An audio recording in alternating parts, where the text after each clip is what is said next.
Hey guys, how are we doing today? Got another case review for you here. This one's going to be another Otterbox case actually, and a little bit different than the last one. This one is actually called the Defender series. As you guys saw in my previous case review for an Otterbox case, I did the armor casing. It was the big beastie brick of a case that was the waterproof, scratch-proof, dust-proof, shock-proof, everything-proof. That was the big brick case that I reviewed for you guys called the Armor Case by Otterbox. This one's pretty similar, just more of a compact set. This is actually called the Defender casing, and as you guys see, it's pretty high stability, nice solid casing. It actually mixes everything pretty much together. There's a little patented system that they had here, which kind of sounds like a gimmick, but actually it tends to work a lot better than I expected it to. What we have here on the outside is silicone, and then that second layer towards the inside is a plastic casing, and then it has a little thin clear coat membrane that protects your iPod screen. So if you don't have a screen protector, you got one already built into this casing then for you. Everything's pretty easy to access so far. It's got some pretty nice plugs, which I'll show you in a little bit, but the only thing that I've had too much of a problem with is actually getting your iPod in and out of the casing. So they did make it a little bit complicated, but that always means that it's nice and snug to get inside. So trying to open up this casing, gotta take everything apart.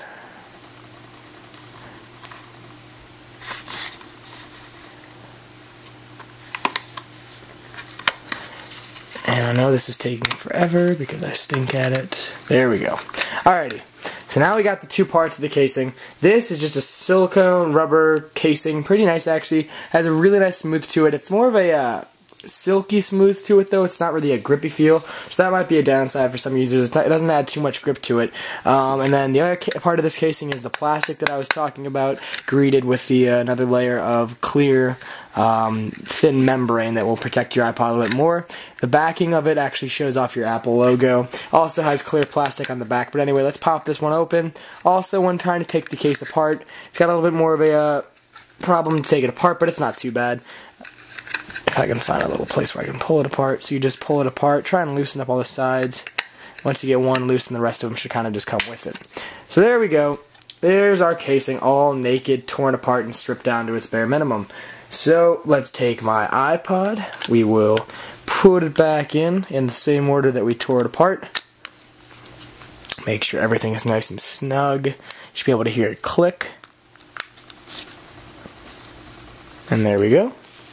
And then, just how we took it apart, you put the casing back inside of the rubber silicone sleeve. Get all the little holes to match up with the slots. And this kind of takes a little bit more time than I'd like it to. It's a little bit less convenient to apply, but just as simple as that. Once you do it once or twice, you get the hang of it. And there we go. Good as new. Perfect. Just the way it's supposed to be. Now, the coolest thing that you guys, or that I've noticed so far with this casing is, yeah, it's a really nice casing. It's like it feels like a rubber silicone casing, which is my favorite type of case when it feels like rubber cone, or rubber and silicone. But it gives the same protection as a plastic casing, as you guys notice when there's plastic inner shell skeleton to it. So it gives the best of both worlds, really. It gives the total protection of a plastic casing, the protection of the screen cover built into it, and then it also gives the nice feel of a rubber silicone casing, which also can help prevent against shock. But as you guys see, sides are really nice. It doesn't add too much thickness to your iPod either. I mean, yeah, it does add some bulk, but it's a lightweight case, so it's not terrible. And then, but as you guys see, the buttons are pretty easy to access. They're not holes or anything like that, but there are ridges. As you guys can see right there, there are ridges for it. And the ridges are really, really, really nice. I love these ridges. These are surprisingly a lot easier than I thought to access. So, especially with the home button, there's a little indentation where the square is, so it feels perfect. I actually like this feeling almost better than I did the actual iPod naked itself. So especially with the screen cover too, if you don't have a screen cover, or if you want an extra one like this case includes, the one that's built into the casing, this is probably the best one that I've seen so far on a casing. It feels fantastic. It's a great cover for it, and I definitely recommend that if that's one of the pros that you're looking for in a casing. And the other thing that I thought was also really cool is towards the bottom, your slots aren't accessible until you pull back these little rubber tabs that are attached to the casing.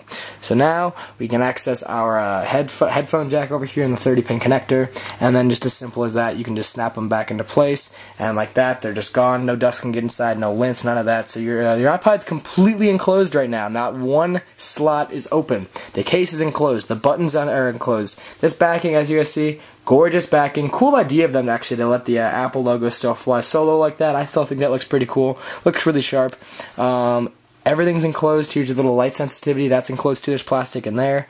Everything is enclosed. Your iPod cannot get any dust in here. This is probably one of the most secure cases, yet one of the most compact at the same time cases I've seen so far. It's got a great feeling to it. It's called the Otterbox Defender case. Go check it out. It's a pretty cheap case, surprisingly, for what the quality that you're getting. You're getting a really high-tech case. The rubber silicone outer shell. There's three layers to it. The rubber silicone level protects against shock. Adds a really nice, smooth, silky feel to it. Adds some great texture. Adds a pretty cool style to it. Pretty sleek style. Second shell under it is going to be the hard plastic shell that you can hear under there. And then this third one is going to be the plastic clear membrane that you have at the very center, the core of the iPod casing. Buttons you can't see them, any of them, but you can feel them definitely. There's some pretty solid ridges right there for the sleep-wake button for the volume rockers, and then at the bottom, if you're trying to get into there, you got your headphone jack over here, and then you got your 30-pin connector. So definitely recommend this case if you're looking for a completely snug, secure casing. It's pretty lightweight, surprisingly, too, for all the protection that it adds to your iPod or iPhone. So I'd recommend to go out and check this one out. It's a great casing. That is called the Otterbox Defender. Have a good day, guys. I will talk to you later.